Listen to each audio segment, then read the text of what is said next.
Voici les plus grands débordements de condamnés de tous les temps. Bienvenue à tous. Des criminels qui se sont effondrés lorsqu'ils ont été condamnés à perpétuité, aux condamnés terrifiants qui ont fait l'impensable au tribunal. C'est un État qui n'a pas de peine de mort. Voici Sean Ricker, l'un des détenus les plus redoutés du Wisconsin. Il comparaissait pour avoir fait du mal à sa famille, notamment à sa femme et à ses enfants. Sean avait un passé violent. Il avait déjà passé 12 ans en prison. C'est pour avoir fait exploser des bombes artisanales dans l'Utah qu'il a été enchaîné à une chaise au tribunal et qu'il a dû porter un masque de protection contre les crachats. Mais il semble qu'il n'était pas très content de tout cela. C'est ainsi que Sean a réprimandé le juge, Wayne Marek. Il est évident que ce n'est pas une bonne idée d'insulter l'homme qui est sur le point de décider de votre sort. Mais c'est à ce moment-là que Sean est passé à la vitesse supérieure. Il a menacé de mettre fin à la vie du juge, Wayne Marek, et a même dit qu'il connaissait l'adresse du juge. « Tu es tout, espèce de salaud !» Sean se tourne ensuite vers la droite et commence à invectiver le procureur. « Vous ceci, cela, effing bumé, BH. » Le juge tente de garder le contrôle du tribunal, mais il finit par se rendre compte que Sean ne s'arrêtera pas, ce qui l'amène à demander aux flics d'expulser Sean du tribunal. C'est là. Je parie que Sean a vite regretté son geste. En effet, il a été condamné à 200 ans de prison.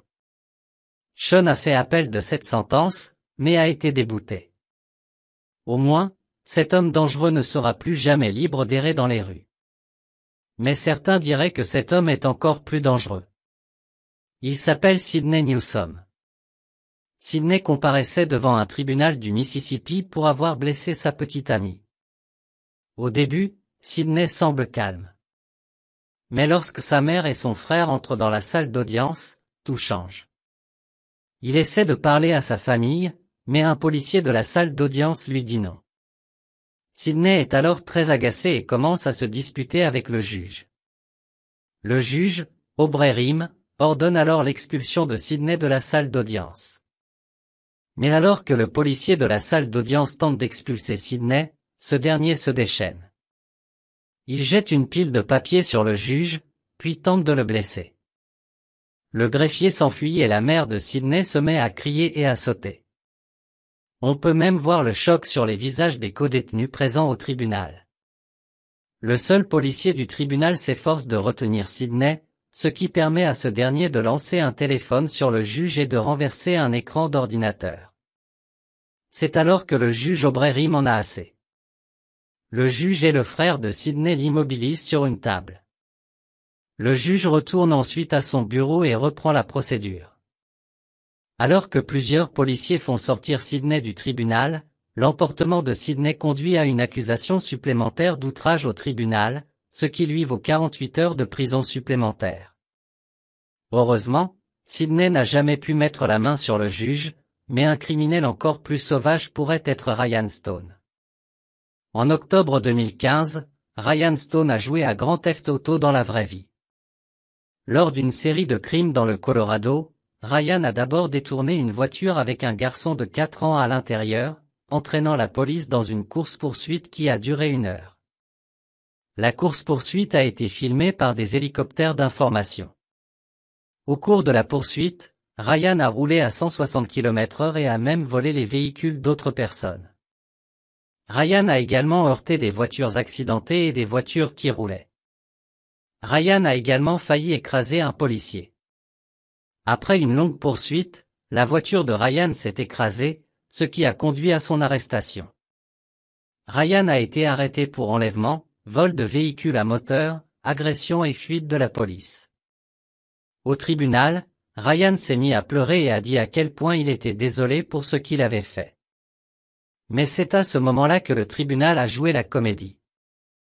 Lors d'un appel téléphonique avec un ami en prison, on peut voir Ryan rire de ce qu'il a fait, et même se vanter d'avoir fait la une des journaux internationaux. Le juge et le jury n'ont pas cru aux larmes de crocodile de Ryan, et celui-ci a été condamné à la peine maximale possible, soit 160 ans de prison sans possibilité de libération conditionnelle. Ryan a pleuré encore plus lorsqu'il a réalisé qu'il passerait le reste de sa vie derrière les barreaux. Mais au lieu de s'énerver, certains détenus ont accepté.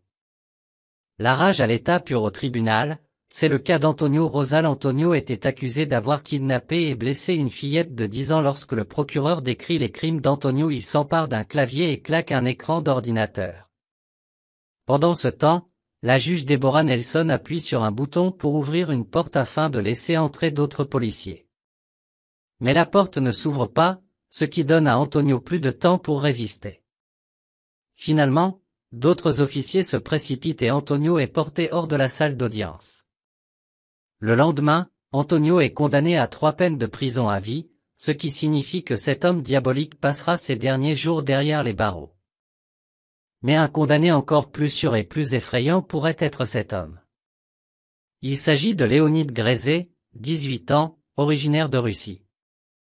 Il comparaissait pour avoir mis fin à la vie de sa sœur, mais comme il a été condamné à la perpétuité, il a décidé de s'évader bizarrement.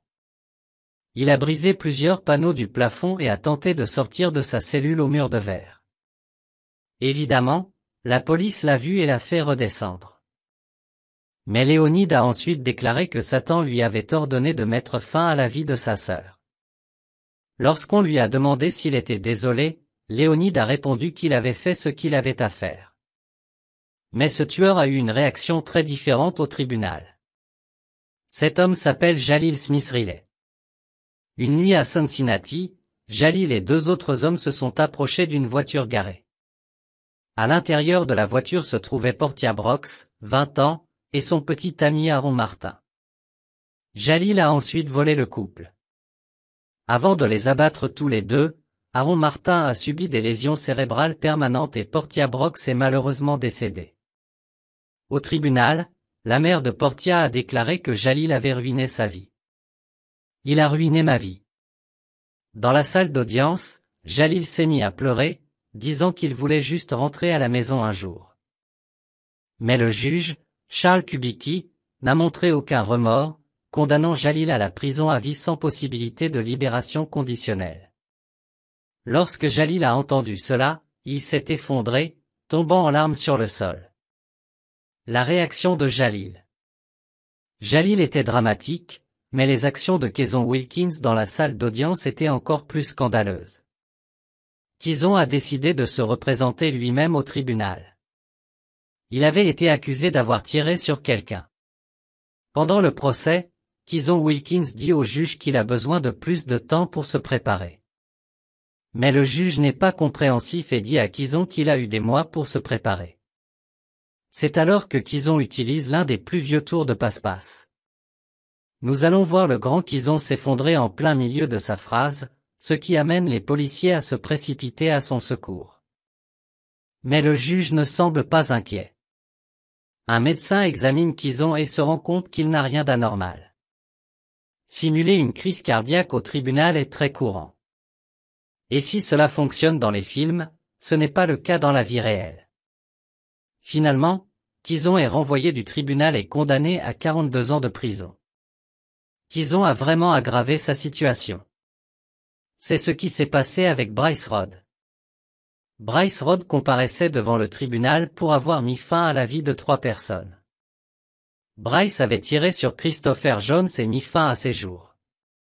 Mais Larry Ordway, 14 ans, et son frère Maurice Gordon, 16 ans, ont été témoins de ce crime. Pour se débarrasser de tout témoin, Bryce a également mis fin à leur jour. Les crimes de Bryce étaient très malveillants. Mais au tribunal, Bryce a montré à quel point il était mauvais. Il a commencé à insulter le juge et l'a même menacé en lui disant qu'il pouvait trouver où il vivait. Le 20 décembre 2023, Bryce Rod a été condamné à 3 peines de prison à vie, une pour chaque vie qu'il a prise. Mais il est maintenant temps pour vous de faire entendre votre voix. Commentez ci-dessous lequel de ces débordements de condamnés a été le plus choquant. Merci d'avoir regardé. Laissez un like si vous avez aimé, et si vous ne l'avez pas encore fait, qu'attendez-vous? Abonnez-vous à Bon à savoir.